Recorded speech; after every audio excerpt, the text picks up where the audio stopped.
Hey guys, my name is Rachel and welcome to episode number 3 in our Psychology of a Killer series. In yesterday's episode, we talked about the different motives of killers, whether it be childhood abuse or sexual motives. So if you haven't already, make sure to go ahead and check out episode number 2. In today's episode, we are going to be talking about how a killer does what he does. We're basically just going to be going through the process of what exactly is going through this person's head as they commit this vile act. I think it's important to learn about how they do what they do, not only so that we can understand them, but so we can keep ourselves safe. By understanding the process and general targets of serial killers, or any other predators for that matter, we can avoid putting ourselves into possibly dangerous situations. But before I get into it, I do want to point out that I understand that women and anyone in general should not have to sit there and worry about someone harming them, and it is up to each individual not to go out and hurt anyone. And it is up to our society to make sure that we teach our children that it is not okay to hurt anyone. But no matter what we do, there's always going to be sickos out there who just don't care.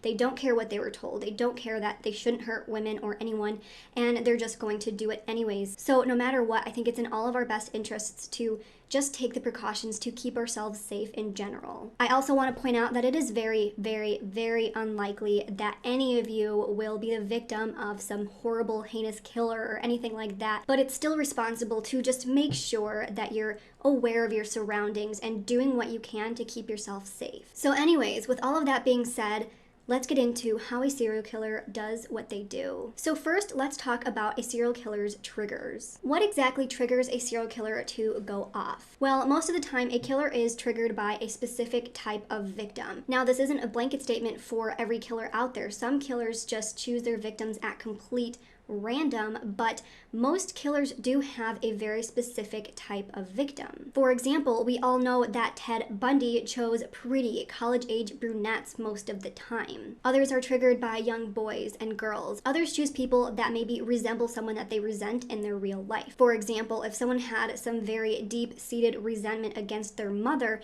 they may choose women that resemble their mother. Also, like we said in episode number 1, a lot of killers will kill during times of incredible stress. They will do so to relieve this stress, whether it be something completely unrelated. Let's say they get fired from a job, so they take it out on someone else, or their wife divorces them, or they're just sick in general, and anything can trigger them. But either way, they'll go out and kill during periods of high stress and when they see their preferred victim. Now let's talk about their hunting grounds. Killers tend to prefer specific areas where they will find their victim. While these areas in specific will be different depending on the killer, each person has a place that is special to them. For example, David Berkowitz, or the son of Sam, chose his victims around different areas of New York.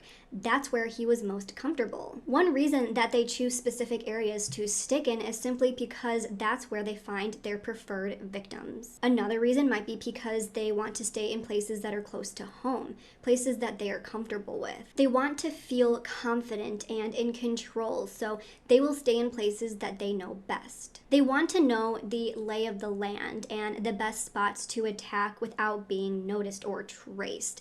Others will use different modes of transportation to go across state lines to commit their crimes in many different places so that they can stay a few steps ahead of being caught by police. Killers who use this method are typically the most successful, who can go the longest amount of time without being caught, because a lot of times police won't catch on to the different crimes going on in different areas of the country because they just don't realize that they're connected. So that's why these guys are the hardest to catch. So now we're going to be talking about the targets of opportunity. So obviously, there are types of people that are harder to attack than others. For example, sex workers are at higher risk of being met with foul play because they are out at night and they are willingly going to get into the car with someone who may want to hurt them. Or maybe a child who is maybe from not the best neighborhood who walks by him or herself to school. This type of child can be more at risk because, a creeper around the neighborhood, or just any creeper in general, can learn their walking schedule and they can be taken without any adult noticing. Or even a normal everyday girl like myself can become a victim if I'm not careful. For example, let's say I'm walking out of a Walmart in the dark into that big parking lot by myself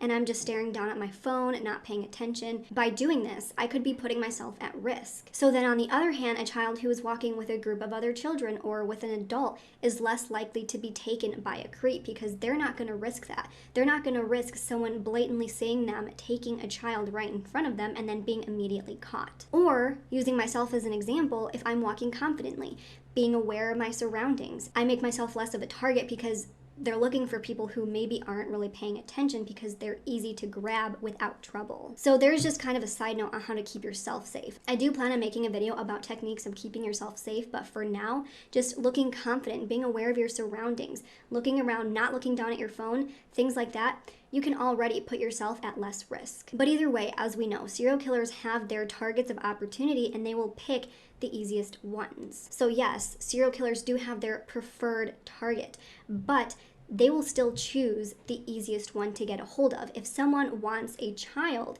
they're not going to pick the child that is surrounded by adults. They're going to pick the child that is by themselves at night or something like that. They're not going to risk getting caught by choosing the most difficult one. They're going to go for the easiest target that they prefer. It's rare that a killer will have his sight on a very specific person and then go after them. So while it can happen, it's more rare that someone will, maybe have a list of names of specific people that they want to target, or, they'll go after businessmen or doctors or something like that. Someone who is more likely to have security in their home or to be with a group of people, things like that. They're not typically going to go after people like that. It's more likely that, for example, someone's target will just be, in general, an attractive young woman, and then will just go out looking for ones that are not paying attention or is drunk wandering alone, things like that. So now let's talk about exactly how a serial killer will go about their attack. The method in which a killer attacks is based solely on his psychological needs. Some prefer a simple, direct approach where they may ambush a girl walking alone in the middle of the night, for example. Others will use a more methodical yet simple approach. One example of this is spotting a child and then maybe following them around until they eventually bribe them and then convincing them to come with. Others will come up with a very elaborate plan to do what they do. For example, Ted Bundy would wear an arm sling and get young women to go with him to his car, using their empathetic nature, saying that he needs help with something. Other examples can be things like them pretending to be a repairman and showing up to people's houses or posing as a police officer. One of the most elaborate schemes is from H.H. Holmes, who literally built an entire building in the Inglewood suburb of Chicago during the Chicago World Fair so that he could lure his victims there. Next, as most of us know, serial killers have a specific signature, ritual, or MO. We know that the Zodiac Killer left a symbol at every crime scene. Now, as for a signature, this isn't something that actually really happens all that often in real life. It's more so something that movies will just sort of portray to make it more dramatic. However, when it is done in real life, most of the time it is only used as a sense of gratification from taunting people and generating media. But even then, it's still not very common because most serial killers are not interested in drawing attention to their crimes. Most of the time, they just want to be left alone so that they can continue what they're doing in private. However, most killers do have a more subtle signature that